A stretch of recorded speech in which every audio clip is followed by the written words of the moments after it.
From the headquarters of Telesur English in Quito, Ecuador, this is From the South, and I am Suini Gray.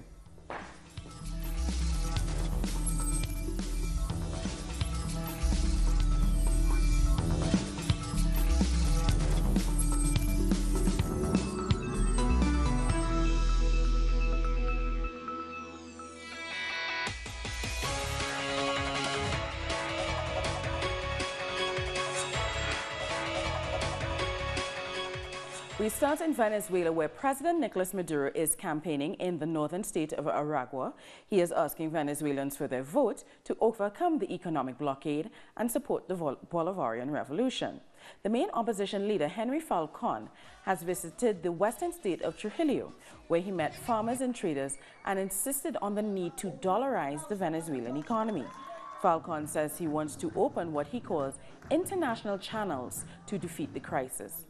In the meantime, international observers who will oversee the election process have arrived in Caracas. In the latest development, the opposition coalition, the Democratic Unity Roundtable, are meeting in Caracas. It's believed that they're going to make some important decisions just before the elections. Our correspondent, Ian Bruce, is following the meeting closely. Let's go to him. Ian, can you tell us what's happening at the moment and what should we expect? Hello, Soini. Yes, well, here we are in the leafy suburb of the east of Caracas. The headquarters of the Acción Democrática party are just over to my right. And in a few moments, we are expecting them to make some announcements, possibly significant announcements about their approach to the elections. You'll recall, these are the parties which have been calling very vociferously for a boycott of the election process. They've been very critical of Henry Falcon, the opposition candidate, who is taking part and who's been gathering some significant support.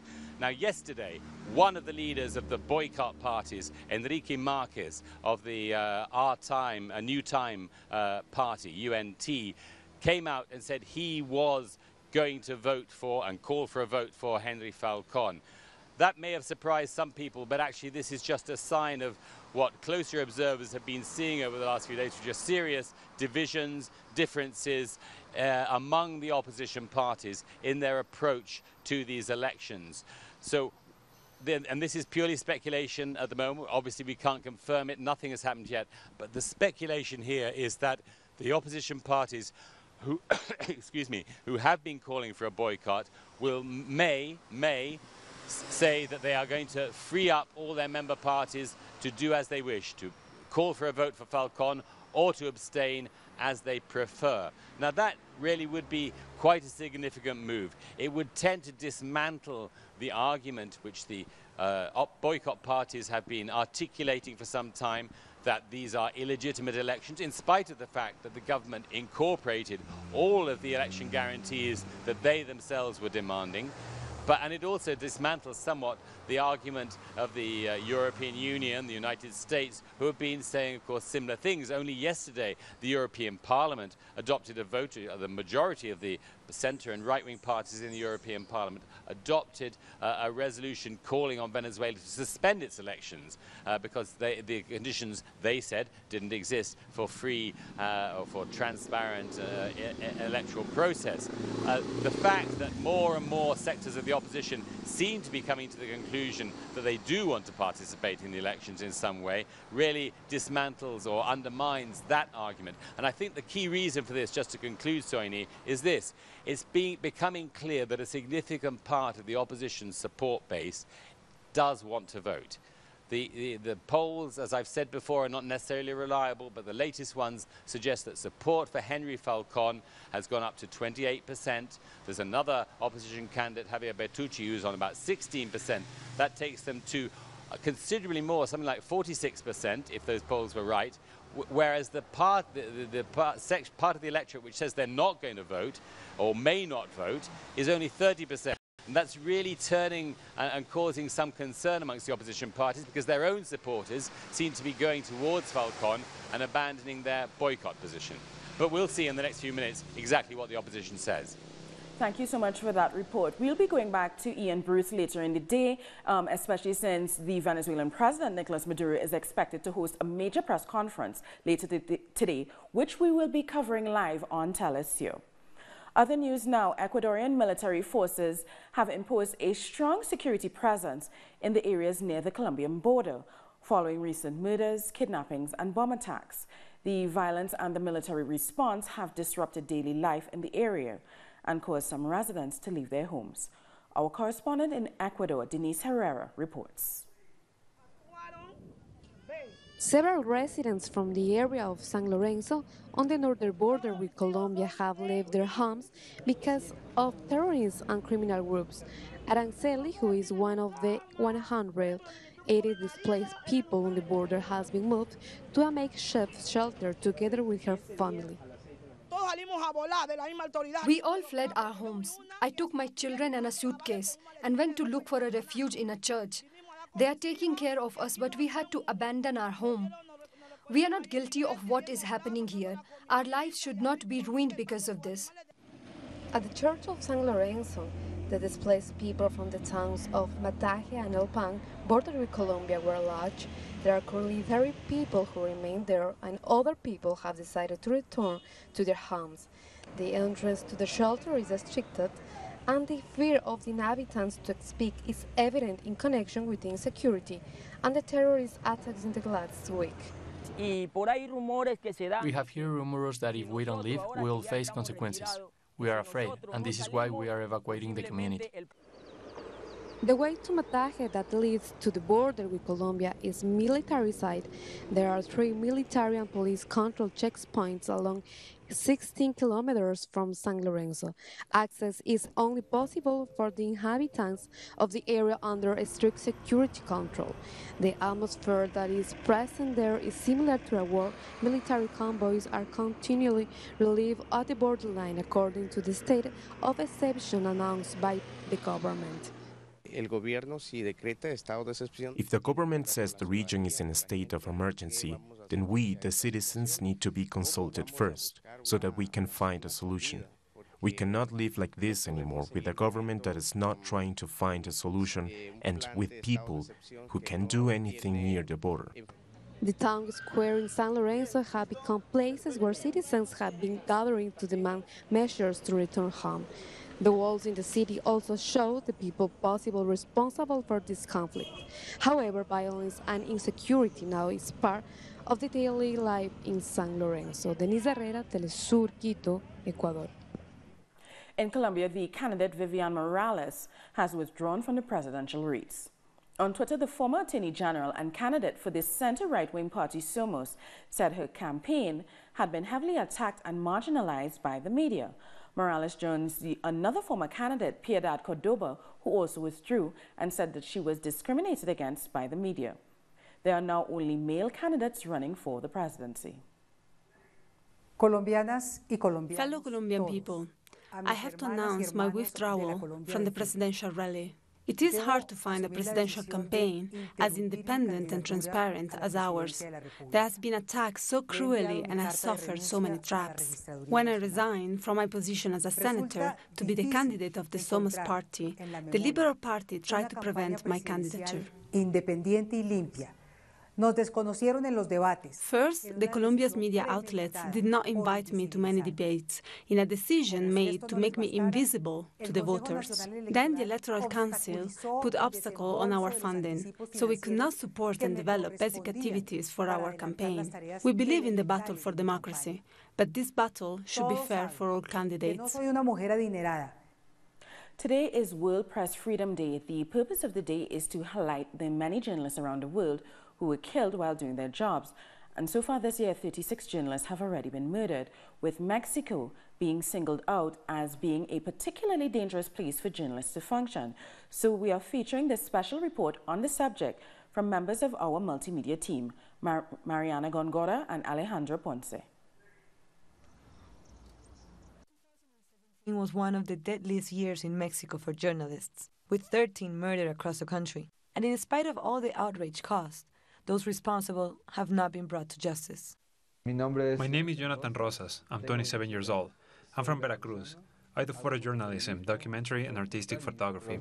Jonathan, like dozens of journalists in Mexico, left the country a year ago after being threatened. In Veracruz, during Javier Duarte's government, 17 journalists were murdered, 5 disappeared, and dozens were exiled from Mexico. Among them was photojournalist Ruben Espinosa, a colleague and close friend with Jonathan. Ruben was threatened in Veracruz and went to Mexico City for protection, but he was murdered in 2015 in the Narvarte neighborhood along with 3 women. After Ruben's murder, we realized that no journalist in Mexico is safe. I ran the archive of La Unión newspaper. 3 days before the anniversary of Ruben's death, someone broke into my house and stole my computer, my camera, and my hard drives. The way it happened in Veracruz, and especially with my stuff being stolen, it felt like a sign. In that moment, I decided not to investigate. I thought the best thing to do was to try and avoid any violence that might follow. This crisis has made people stop investigating incidents like this, and I think that threats and violence are increasing. I don't know if in this electoral year something will change, but it looks like it won't. So far in 2018, 36 journalists have been killed around the world. The most dangerous countries to be a reporter are in Afghanistan, Yemen, Colombia, and India. That special report there from our multimedia colleagues. We're going to take a short break, but join us again after this look at some of the other work our multimedia colleagues are doing.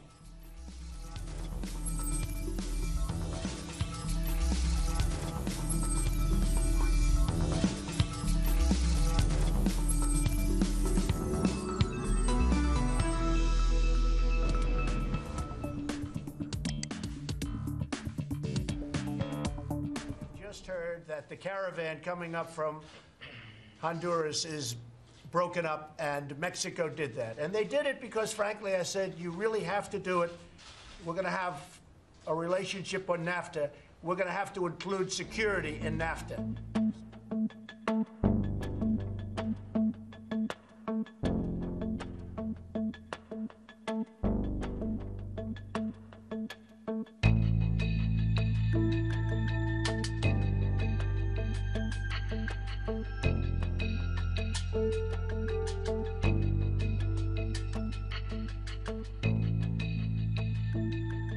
NAFTA's been a terrible deal for the United States. We're renegotiating the deal right now.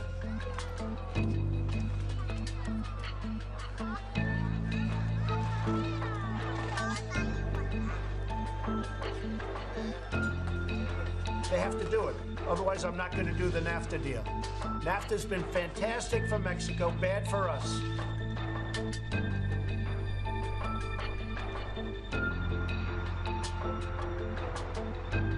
This is a caravan of a lot of people coming in this case from Honduras. If it reaches our border, our laws are so weak and so pathetic, you would not understand it.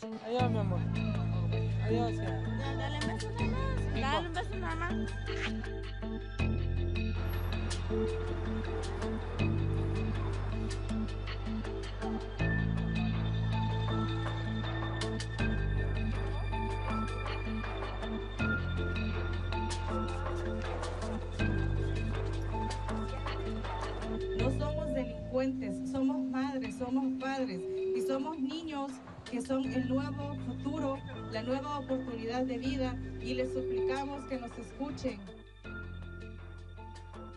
I think better than being president, I was maybe good at building.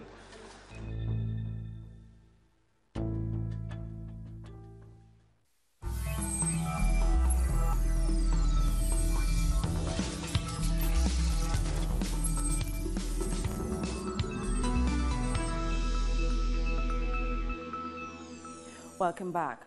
Puerto Ricans experienced a second day of police repression after taking to the streets in a series of countrywide protests.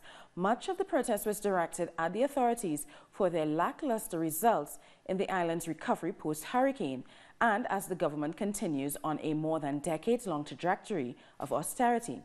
To discuss the protests, we're being joined by Giovanni Roberto.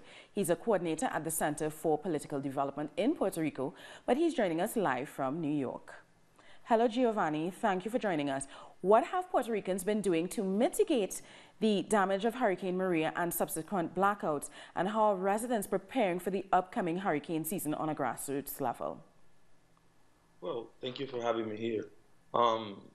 right before Maria and Irma, two hurricanes that hit us during last hurricane season, I think people by instinct knew that the government was not going to do anything. So a lot of grassroots organization and initiatives took place. Especially, I like to talk about the mutual aid centers, an initiative that was brought out after the hurricane, 8 days after the hurricane. And after a week or two, there's more than 10 mutual aid centers in Puerto Rico. Right now, it's still working with people in need. We used to cook. We organize people to do new houses, to build new houses, and to deal with other health issues. And now we're getting ready for next hurricane season, which is start in June next month. We know, because we are sure, because this is the attitude of the government, that the government is not going to do anything but to privatize, which is they are using the crisis. So we need our own plan, our own organization of the people. And I'm gladly and I'm happy that people are taking, into their hands the organization of their needs. Now, Giovanni, I wanted to ask you, go back to your response on the government. What do people on the island think about the governor of Puerto Rico, Ricardo Rosselló, as far as his role in ensuring the needs of the people are being met? Well, as you might know, the government reaction after the hurricane was really, really, really slow. And they used it, and it was political and money motivated. For example, a lot of the things that people were sending to us from the United States and other parts of the world was stuck at ports. And the speculation here in Puerto Rico is that the government wanted to tax the things that people were sending.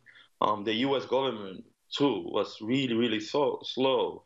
And they acted like 2 weeks after the hurricane, they eliminate the Jones Act, that allow more merchandise to get into Puerto Rico without being charged. But that only rests for like 2 weeks.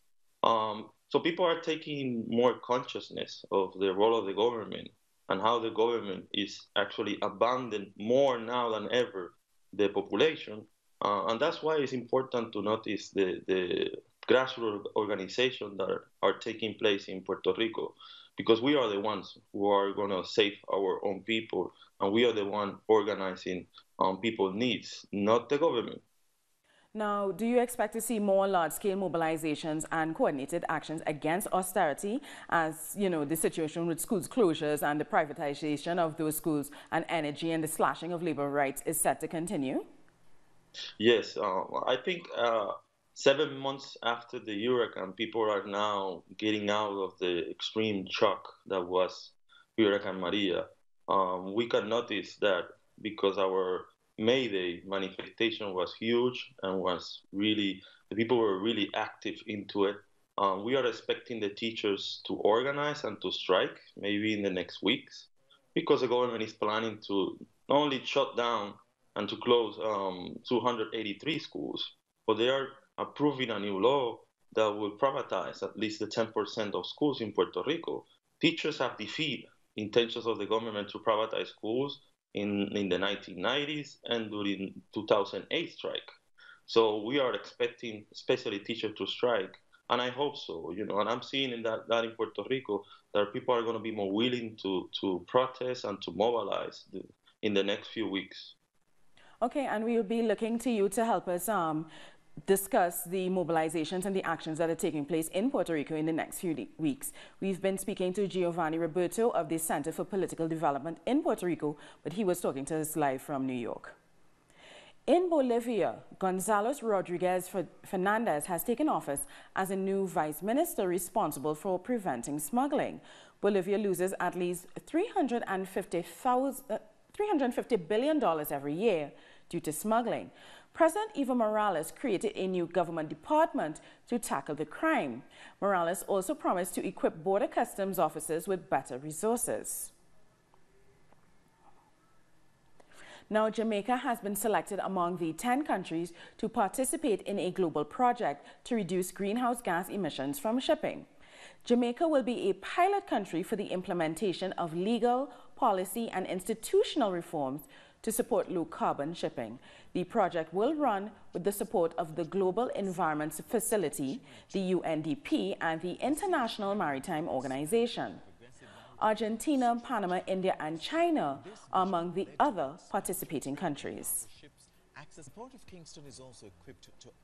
And Barbados' Prime Minister Frendel Stewart says he's optimistic ahead of the election. He told reporters he's looking forward to the campaign, which officially begins on Sunday. Stewart says he has steered the country through very tough economic times.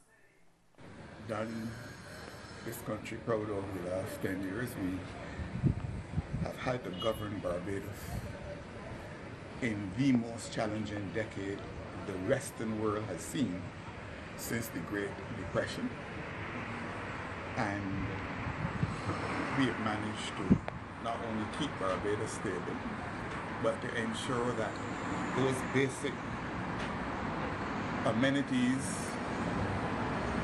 to which Barbadians have become accustomed were made available to them on an uninterrupted basis.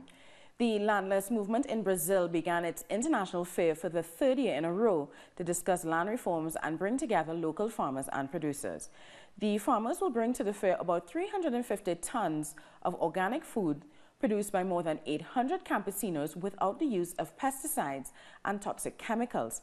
They will display fruits and vegetables from 24 different states. The fair, which will last for 4 days, will also give social movements the chance to discuss social rights. And our correspondent Ignacio Limas brings us more. Saludos, nos encontramos en el Parque de Agua Branca en la ciudad de Sao Paulo. We are at the Agua Branca Park in the city of Sao Paulo. Here, the Brazilian landless workers movement is holding a fair with products from over 23 states to show their products and all of the different stages in their growing process, from cultivation to harvest. This is also a call to support the agrarian reform and prove what the MST produces in their settlements all across the country. Over 800 landless campesinos have arrived in Sao Paulo with 350 tons of products free of agrotoxics. And this is something to take into account, given the fact that Brazil is one of the countries most affected by this harmful substance. Instead of the model commercialization of land, a model that uses chemicals on the crops that affect not only farmers, but also consumers, the MST proposes an ecological model and a new way of rural development and food consumption. We will stay here in these 4 days of the fair together with the landless movement. We're going to take a short break now, but join us again after this look at what our multimedia colleagues are reporting.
Welcome back. United Nations Secretary General Antonio Guterres has urged U.S. President Donald Trump not to scrap the Iran nuclear deal a week before Trump must make a decision on the accord. Guterres said abandoning the deal would lead to more instability in the Middle East. He also said that there is no plan B to replace the diplomatic agreement achieved through the deal signed in 2015. Guterres expressed his concerns as sources from the White House say Trump has decided to scrap the deal. The British marketing company Cambridge Analytica, which unleashed a scandal over the use of personal data on Facebook, announced it has ceased all operations. According to a statement on their website, its parent company SCL has started the insolvency process in the UK. Cambridge Analytica was accused of using personal data from 19 million Facebook users without their consent. Meanwhile, Facebook says it is launching a new dating app. CEO Mark Zuckerberg says the matchmaking service has been designed with privacy and safety in mind. In the first Lebanese parliamentary election in almost a decade, a record number of women are standing in the election. The election will be held on Sunday. Out of 1,000 candidates, 11% are women. Female candidates are seeking parliamentary seats in the hope that it will improve the overall situation of women in the country and help in fighting discrimination in the current parliament. In the current parliament, there are only 4 women out of a total of 128 seats. We've come to the end of this news brief. For these and many other stories, you can find them on our website at tellusyourtv.net/English. And join us on social media, Facebook, Twitter, and Instagram. For Tell Us Your English, I'm Soini Gray. Thank you so much for watching.